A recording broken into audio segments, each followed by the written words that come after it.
तेज बोलने की आदत, माइक से आवाज गूंज रही है।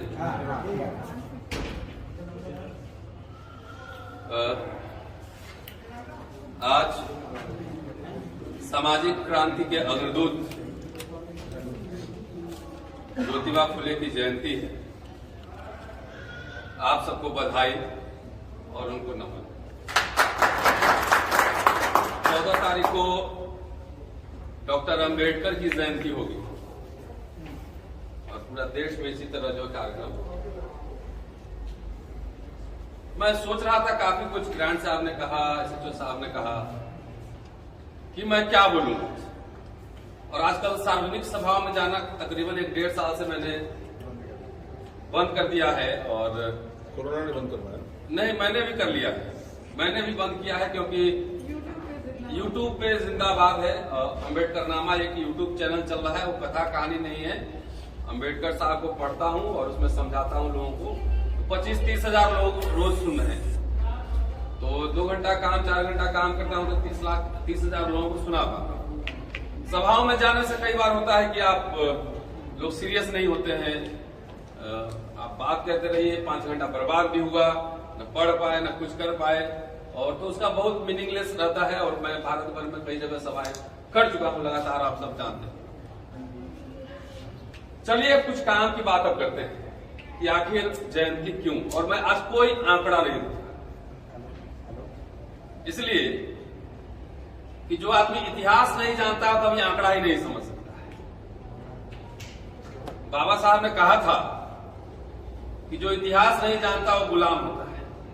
मैं एक लाइन और जोड़ता हूं उसमें, जो वर्तमान नहीं जानता वही गुलाम होता है। इतिहास, वर्तमान को समझने के लिए इतिहास को पढ़ना जरूरी है। और सौभाग्य कहिए, दुर्भाग्य कहिए, क्या कहिए, हम नहीं जानते, आप सबको विजडम पे छोड़ते हैं। जब भी बात होती है तो आईएएस बनेंगे, आईपीएस बनेंगे, इंजीनियर बनेंगे, डॉक्टर बनेंगे। कोई इतिहासकार बच्चा को अपना नहीं बनाना चाहता है, कोई नेता नहीं बनाना चाहता है। तो संख्या लेके ढोते रहिए, संख्या लेके ढोते रहिए। देश दुनिया में हुकूमत संख्या से नहीं होता है, बुद्धि से होता है, वर्चस्व से होता है, ज्ञान से होता है। इसीलिए ज्योतिबा फुले, डॉक्टर अंबेडकर, सबने बुद्धि पे बल दिया, विद्या पे बल दिया। नोट कीजिएगा, विद्या पे बल दिया। मंडल कमीशन जब लागू हुआ तो दिल्ली विश्वविद्यालय, हम लोग उस समय छात्र थे, और यही मैं देशबंधु में ही पढ़ा हूं, इधर कालका जी से परिचित हूं और गोविंदपुरी में रहता था।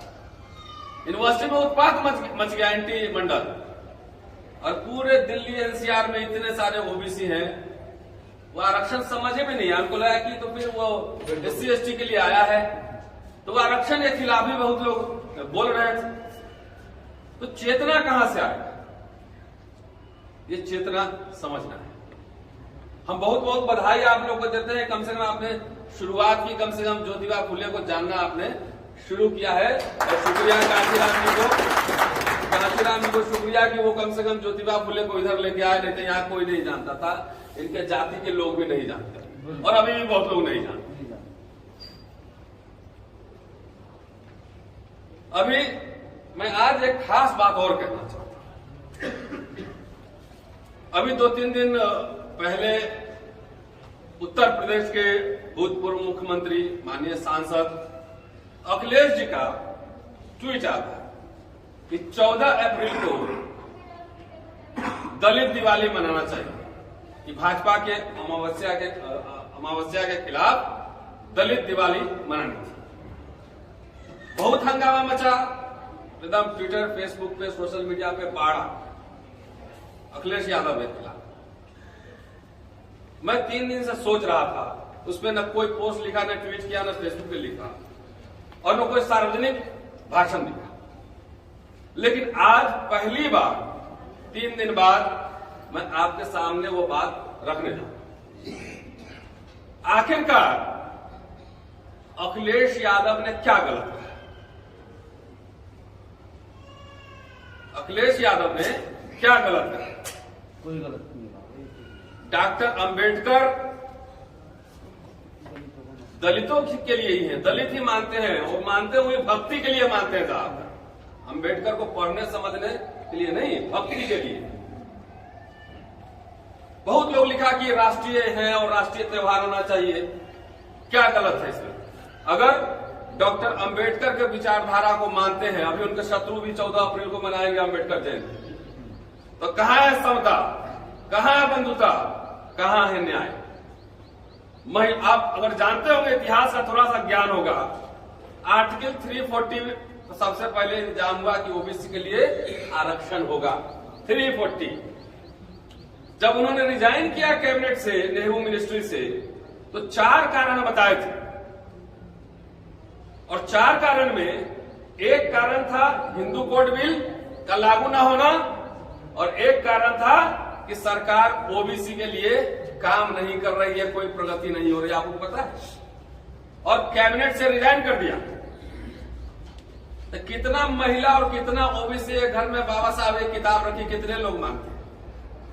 तो अखिलेश यादव ने सही तो कहा, दलित दिवाली मतलब सही नहीं।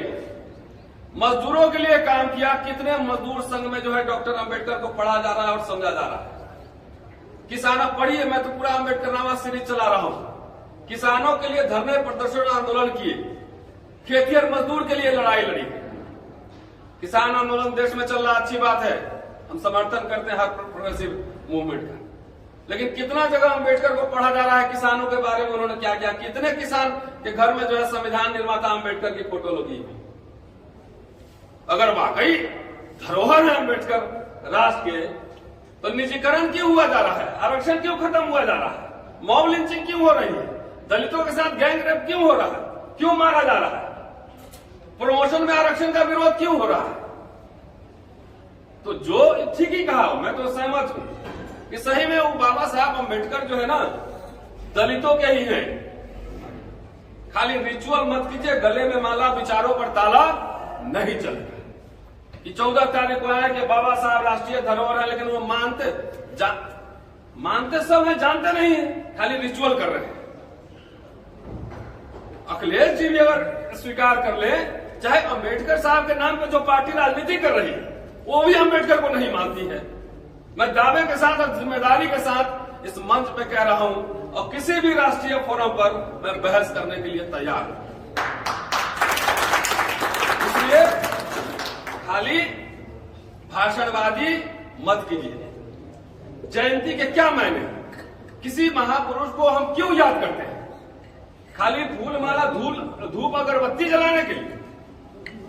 उसका मतलब होता है, खास तौर से जो सार्वजनिक जीवन में है, राजनीति में है, सामाजिक संगठन, बड़े बड़े संगठन चला रहे हैं, कि वो आदर्श उपस्थित करें कि जो सिद्धांत उन्होंने दिए, उन सिद्धांत को हम फॉलो कर रहे हैं। तो इसलिए आज अंबेडकर साहब की या फूले साहब की ब्रांडिंग हो रही है, मार्केटिंग हो रही है, कार्टून के ऊपर चिपके हुए फोटो, लेकिन अंदर माल जो है सब जागरी माल रखा हुआ है। तो एकदम सही बात है, और उसको स्वीकार करना चाहिए, स्वीकार करना चाहिए। अभी ओबीसी में पूरे आंकड़े ऐसे जो साहब कहा आंकड़े दिए जा रहे हैं, जो समाज जागृत नहीं रहेगा उसका हक हकूक कहां से बचेंगे? अरे शेड्यूल कास्ट, शेड्यूल ट्राइब के पास अभी आंकड़े दे रहे थे कि उनमें क्रीमी लेयर नहीं है, तो इसमें क्यों? तो उसका मैं जवाब आपको मतलब समझाने की कोशिश। शेड्यूल कास्ट के साथ अनटचेबिलिटी था, उसके पास खाने के लिए कुछ नहीं था, आरक्षण मिला था, एक आरक्षण के सहारे पहला जनरेशन, दूसरा जनरेशन पढ़ा तो सरकारी नौकरी में गया, तो पहला जनरेशन बाबू बना, बेटा को पढ़ाया तो दूसरा जनरेशन जो है वो बीडीओ, सीओ, इंस्पेक्टर बना और आईएएस बना। लेकिन इसलिए कह रहा हूं 52%, 62% जो बात हो रही है, इस संदर्भ में मुझे ये कहना जरूरी है। आपके पास जमीन था, भैंस था, गाय था, छुआछूत भी नहीं था आपके साथ, दाल रोटी आराम से चल रहा था, तो शिक्षा के महत्व को ही नहीं समझे। तो जो ज्योतिबा फुले लगातार विद्या बिन मती गई, लगातार वो कह रहे थे, तो एजुकेशन में ही बहुत लेट से आए। सारा ओबीसी का जब आंदोलन हुआ, ओबीसी में ओबीसी थोड़ी लड़ रहा था, खाली वो दलित लोग भी लड़ रहे थे जाके ओबीसी का रिजर्वेशन लागू करो। भी रोस्टर के आंदोलन में तो हम लोग थे, रोस्टर का भी विश्वविद्यालय का आंदोलन। तो संख्या से कुछ नहीं होता है, चेतना, कॉन्शसनेस।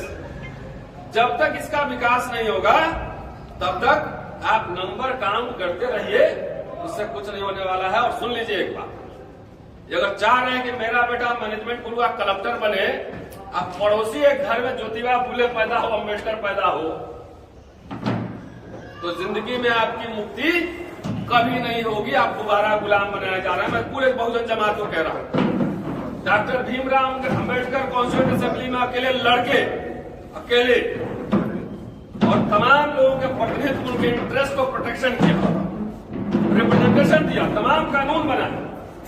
आज धर्म परिवर्तन पे भी जो लोग कहते हैं कि नहीं इसको बंद करना चाहिए, वो डॉक्टर अम्बेडकर ने संविधान में सब लिख दिया, सब सारे प्रोविजन कर दिए थे। मैच्योर व्यक्ति अपना करना चाह सकता है, कर सकता है। क्यों? तो अभी आप कहां बिजी हैं? आरक्षण लेके क्या कीजिएगा? अभी बगल में वो घंटा उंटा बजा रहा है, लोग कांवर लेके जा रहा है, वहां दान दिए जा रहा है, दान दिया जा रहा है। मैं हिंदू कॉलेज से टैक्सी से चल के आऊंगा, इधर से अपने जेब से खर्च करके जाऊंगा। अम्बेडकर नामा लाखों लोगों को एजुकेट करने का प्रोजेक्ट चल रहा है। कहां समाज आप इकट्ठा होकर आते हैं कि चलिए हम लोग सहयोग करते हैं? उसमें सहयोग करेंगे तब ना, उसका एक्सपेंडिचर होता है, एडिटर होता है, सब कुछ होता है। तो हमारे पास देश में 5 आदमी अगर ऐसे हो जाए जो ज्योतिबा फुले, डॉक्टर अम्बेडकर को पढ़ के देखिए, सब लोग नहीं पढ़ सकता है, इतना ही मान लीजिए, सब लोग